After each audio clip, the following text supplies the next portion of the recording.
C'est une artiste malienne qui se dit en mission. Fatoumata Diawara, libre et rebelle, nous présente dans un documentaire son univers musical, mais pas seulement. Il est réalisé par Charles Castella. Bonsoir. Bonsoir. Alors on va voir un extrait de votre documentaire et l'on revient vers vous. Merci. Tu laisses la musique t'emporter en fait. C'est pas toi qui décides, comme si tu te mettais à sa disposition.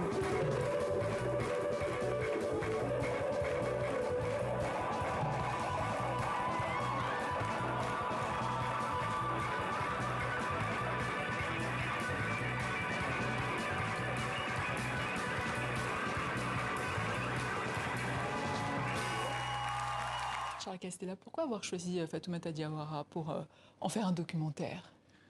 Alors, c'est pas réellement moi qui l'ai choisi. Oui. En réalité, on s'est connus parce que j'ai coécrit avec Abderrahmane Sissako un opéra qui s'appelait Le vol du Boli. Et dans cet opéra, Fatoumata tenait un des rôles principaux, si ce n'est le rôle principal, la leader. Et c'est pendant les mois de répétition que j'ai passé avec elle, avec Abderrahmane Sissako, avec Damon Albarn, qu'on voit dans le documentaire, qui écrivait la musique, qui écrivait la musique collectivement avec tous les artistes africains qui étaient là, que j'ai fait vraiment sa connaissance. C'est-à-dire, je la connaissais un peu comme ça, mais quand on travaille avec quelqu'un, les choses deviennent vite différentes. Et je me suis rendu compte que c'était quelqu'un d'incroyable, quoi, une artiste incroyable. Et François Claroux, qui a réalisé une captation pour France 5 de cet opéra, m'a proposé ensuite de faire ce documentaire. Et on s'est retrouvés face à un mystère, parce qu'on ne savait pas si Fatoumata allait être d'accord. C'est quelqu'un de très secret, même si c'est une bête de scène, même si elle est très explosive sur la scène. Très solitaire, hein, on l'a voilà, vu. C'est quelqu'un de très solitaire, etc. Ouais. On ne savait pas si elle allait accepter. Il a fallu la convaincre, mais c'est vrai qu'elle était en confiance quand même. Je pense que pour faire un documentaire comme ça, un portrait, la première chose, c'est la confiance. Et qu'est-ce qu'elle en a pensé, justement, Fatoumata Diawara, de votre documentaire? Mais je pense qu'elle est très très touchée et très émue de voir tout d'un coup sa vie résumée jusqu'à aujourd'hui. D'autant plus que Fatoumata, elle est très connue, par exemple, en Afrique de l'Ouest pour avoir été comédienne au départ. Oui. Donc elle a fait... Ici, on la connaît moins en tant que comédienne. Ici, on la connaît moins en tant que comédienne, mais au Mali, on la connaît très bien en tant que comédienne.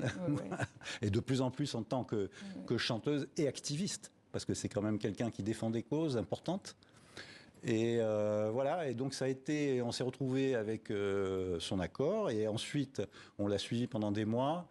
Et je dois remercier ici la monteuse Marlène Biré qui m'a permis de travailler avec une sorte d'âme sœur et de trouver le fil comme ça, directeur du film.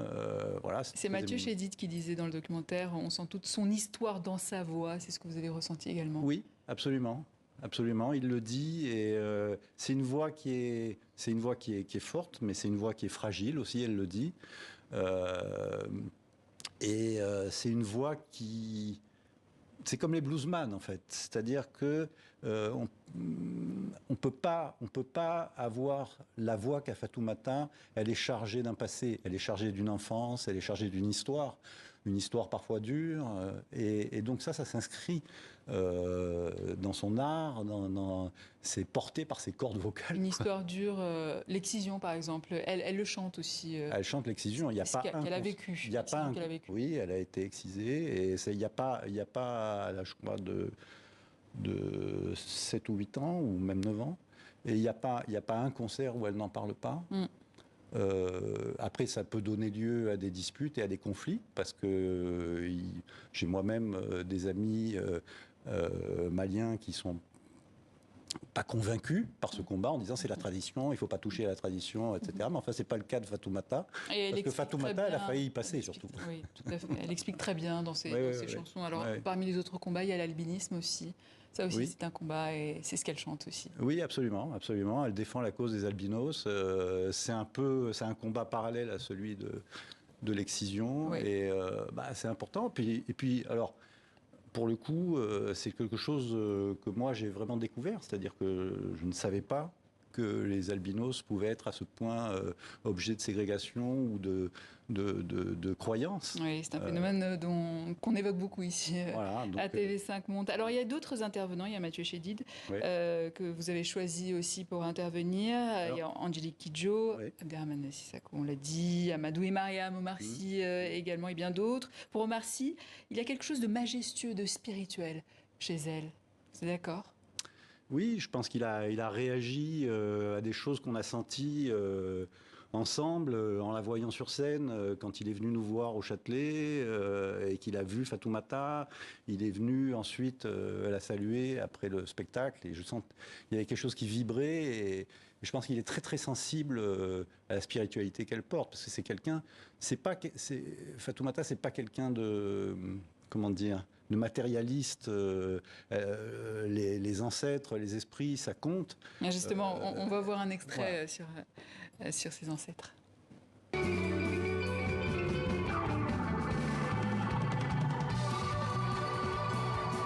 Quand je suis sur scène et que je couvre ma tête, je rends hommage à mes ancêtres, tous mes grands-pères, grands-mères qui sont morts et que parfois je suis en contact avec eux. En fait, ce sont des anges pour moi, ce sont mes protecteurs. Donc une chanson, je leur dédie sur scène. Et à ce moment, tout est possible. Des fois, je peux aller en transe parce que je les invoque vraiment. Et c'est un moment que j'adore. Je termine mon concert par ça, pour les remercier pour leur soutien. La vie que je mène n'est pas facile mentalement. Ce sont eux qui m'aident à avoir une balance, la balance de la vie. Et de porter cette Afrique dans mon dos, de la porter, de la magnifier, de la moderniser. Rester traditionnel, mais avoir une voix musicale très moderne, pop-rock, funk et jazz. Tout ça est réfléchi. Et cette responsabilité, elle est énorme pour une petite fille comme moi. Et j'ai besoin de l'aide de mes ancêtres.